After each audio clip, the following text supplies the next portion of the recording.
Assalamualaikum warahmatullahi wabarakatuh. Halo semuanya, adik kelas 3. Apa kabarnya hari ini? Semoga sehat selalu ya.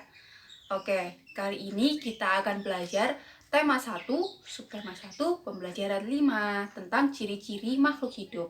Nah, di video sebelumnya kan kita sudah membahas pembelajaran pertama. Masih ingat kalian ciri-ciri makhluk hidup itu apa aja?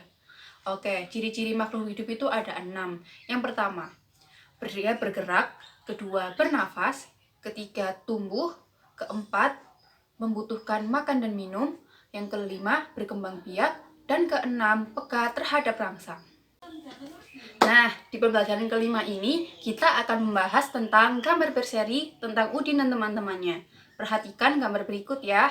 Yang pertama, menunjukkan Udin dan teman-temannya yang sedang bermain tanah di lapangan dekat rumahnya. Mereka sangat asyik sekali bermainnya hingga lupa waktu makan siang. Gambar kedua, salah satu teman Udin yang sudah bermain tanah tanpa mencuci tangan langsung melahap makanannya dengan rasa sangat senang. Sementara Udin dan salah satu temannya itu mencuci tangan terlebih dahulu sebelum makan. Karena kan mereka habis mainan tanah, jadi tangannya kotor. Gambar ketiga, di situ mereka sedang asyik makan bersama dengan lahap karena lapar setelah bermain tanah di tanah lapangan. Dan yang terakhir, salah satu teman Udin yang tidak mencuci tangannya, dia akhirnya sakit perut karena tadi dia tidak mencuci tangan sebelum makan. Nah, bisa kita simpulkan, kita sebelum makan harus mencuci tangan terlebih dahulu karena kan kita tidak tahu bakteri-bakteri apa yang ada di tangan kita. Lalu, apa itu saja aturan makan? Tentu tidak. Mari kita bahas bersama aturan makan. Nah, salah satu ciri makhluk hidup adalah bertumbuh. Untuk bertumbuh, kita memerlukan makanan dan minuman. Makanan dan minuman seperti apa sih? Makanan dan minuman yang sehat dan bersih. Seperti 4 sehat, 5 sempurna. Karena makanan itu mempengaruhi pertumbuhan kita. Kalau misalnya makanannya nggak sehat, nggak bersih, itu bahkan mempengaruhi metabolisme tubuh kita. Bisa jadi kita menjadi sakit, seperti itu anak-anak. Nah, salah satu cara menjaga kebersihan makanan adalah menutup makanan dengan tudung saji. Karena apa? Biar tidak dihinggapi lalat. Karena kalau makanan sudah dihinggapi lalat, lalat akan menjadikan makanan tersebut menjadi sarang bertelurnya. Dan kalau misalnya udah jadi sarang telurnya lalat itu, makanan menjadi kotor, tidak higienis, dan menjadi sumber penyakit. Nah, selain menjaga kebersihan, kita juga harus selalu berdoa sebelum makan. Karena berdoa itu untuk cara kita berterima kasih kepada Tuhan yang memberi kita nikmat setiap hari. Makan setiap hari, bernafas pun juga salah satu nikmat Tuhan. Nah, makan sesuai dengan kebutuhan. Kalau kita mengambil makanan terlalu banyak, maka kan tidak habis. Dan Allah tidak suka sama orang yang terlalu membuang-buang makanan. Artinya dia membuang rezekinya Allah. Seperti itu. Dan setelah makan, kita juga harus berdoa. Jangan hanya di awal saja, tetapi juga sesudah makan dianjurkan berdoa. Karena itu salah satu sifat bersyukur kepada Allah. Sikap bersyukur itu salah satu pengamalan bentuk sila pertama yang berbunyi ketuhanan yang Maha Esa. Jadi kalau kita sudah berdoa sesudah dan sebelum makan, kayak menjaga kebersihan dan tidak membuang-buang makanan, itu salah satu pengamalan sila pertama. Jadi bisa disimpulkan, apa saja sih yang harus kita lakukan sebelum dan sudah makan? Yang pertama, berdoa. Kedua, mencuci tangan.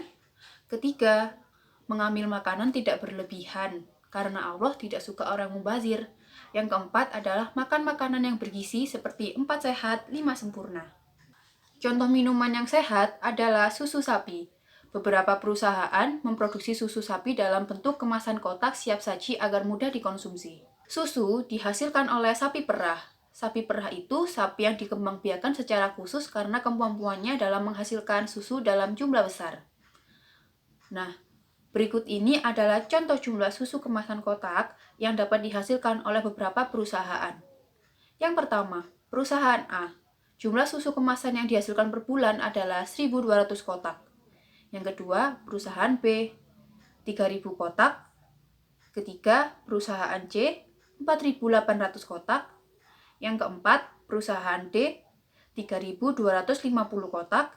Yang kelima, perusahaan E, 2.200 kotak. Setelah mengamati tabel, coba kalian perhatikan pabrik mana yang menghasilkan susu paling banyak. Nah, semua perusahaan di sini menghasilkan ribuan kotak susu per bulannya. Nah, kita bisa melihat dinilai tempat ribuan, mana yang angkanya lebih besar.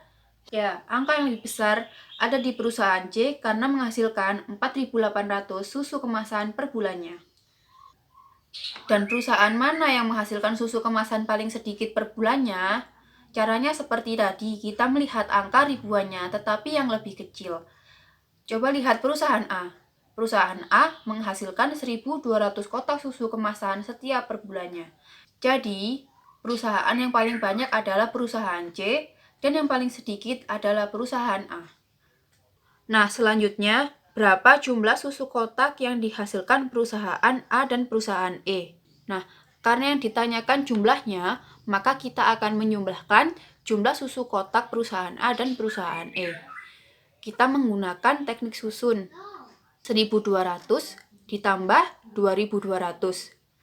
Lalu jumlahkan sesuai dengan kelompok satuan dijumlahkan dengan satuan, puluhan dengan puluhan, ratusan dengan ratusan, dan terakhir ribuan dengan ribuan.